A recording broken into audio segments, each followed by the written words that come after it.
The California sun glittered on the ocean like scattered glass when Danielle Hayes parked her SUV near a seaside motel in Santa Rosa Bay, a quiet coastal town where she hoped to find peace, just for 1 week. After months of working double shifts, chasing fugitives, and juggling her 6-year-old son Marcus, Danielle longed for silence. She wasn't just a mother, she was an undercover FBI agent, a fact known only to a handful of trusted officials.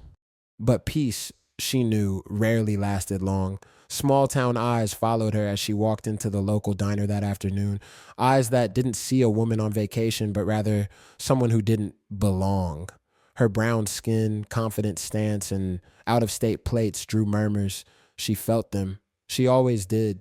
By nightfall, those whispers would turn into accusations, a misunderstanding, a biased call, and soon blue lights would reflect across her motel window. The evening breeze carried the smell of salt and grilled shrimp from the boardwalk. Danielle and Marcus had spent the day laughing in the waves, building sandcastles, and buying taffy from a small candy shop that looked like it hadn't changed since the 1950s. For the first time in months, she felt normal. But that fragile peace began to crack when they walked back to their motel that night.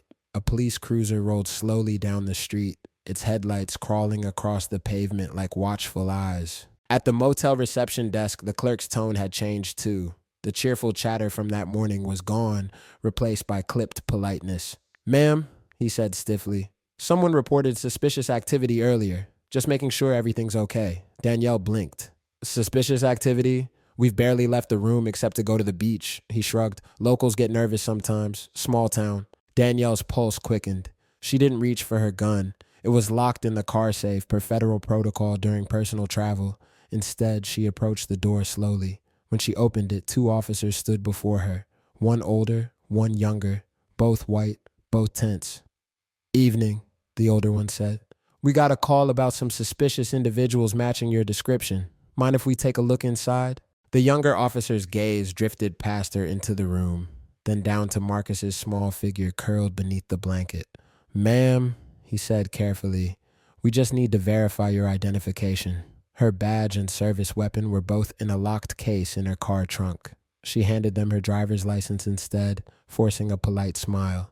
"Here, you'll see everything's in order." After several tense minutes, the older cop nodded and stepped back. "All right, just be aware folks here get jumpy with outsiders. Enjoy your night." When they left, Danielle shut the door gently, resisting the urge to slam it. She stared out the window as the cruiser disappeared into the distance. The next morning, the sun rose bright but brought no peace. Danielle barely slept, her mind replaying the night's encounter. Years of FBI work had taught her to read tension like language. And last night, those officers hadn't been merely cautious. They were searching for something to justify their presence. Marcus sat at the small motel table munching on cereal. "Can we go to the boardwalk again today?" Danielle smiled faintly. "Of course, sweetheart, but first we're going to take a little drive." "Ma'am," the female officer began, "we received another call about a vehicle matching yours. Can we talk?" Danielle's patience thinned. "Again? You ran my license last night. Everything checked out." "Yes, but the caller claimed they saw your son left unattended." "That's a lie," Danielle snapped. "My child has been with me every second." Danielle raised a hand. "No. Before this becomes what? Another headline?" A small crowd had gathered. Tourists stared, whispering. Someone pulled out a phone. Marcus clung to his mother's leg, frightened. In that moment, Danielle's instincts overpowered her restraint. She reached into her bag and slowly pulled out a black leather badge wallet. The crowd gasped. The officers tensed. "You never know, you just assume." Marcus looked up at her, wide-eyed but proud. The chief swallowed hard. "Ma'am, I assure you—" "Misunderstanding?" she interrupted. "Your department profiled me twice in less than 12 hours because I didn't fit your picture of who should be here. You terrified my son. You embarrassed me in front of strangers. Do you have any idea what that means for a black mother trying to raise her child to trust the system?" The chief swallowed hard. "Ma'am, I assure you." As she turned to leave, the crowd parted silently. A few people murmured apologies. Others looked away, ashamed. The 2 officers stood frozen, faces pale. Danielle guided Marcus to the car, started the engine, and drove toward the coast highway. The ocean shimmered beside her like a silent witness. Her hands trembled slightly on the wheel, not from fear, but from exhaustion. She had faced armed fugitives, crime lords, and undercover stings, but nothing drained her more than moments like this. Hours later, Danielle and Marcus sat at a quiet beach overlook. watching the sunset melt into the horizon. The sky glowed in streaks of orange and violet, waves humming against the rocks like the world's oldest lullaby. Marcus held a melting ice cream cone in one hand and stared up at his mother. "Mom," he asked softly, "why were those police so mean to us?" Danielle took a long breath, her eyes never leaving the sea. "Sometimes people are afraid of what they don't understand," she said gently. He frowned. "But you're one of them. You help people." She smiled faintly. "That's exactly why I do what I do, so you can grow up in a world that's a little better than this." Marcus leaned his head on her shoulder, and for a moment, silence said what words could not. That evening, as she packed their bags, Danielle's phone rang. It was the Santa Rosa police chief. His voice was humble, different now. Danielle hesitated, then sighed.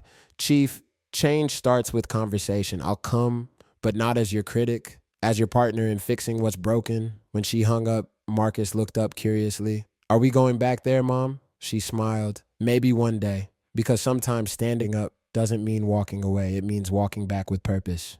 A month later, Danielle stood in a small auditorium filled with uniformed officers. The same faces that once doubted her now listened as she spoke, not as a victim, but as a voice for understanding. "I'm not here to accuse," she said, her voice firm yet compassionate. "I'm here to remind you that the badge you wear is not a weapon. It's a promise. Every person you meet deserves to feel safe, not judged.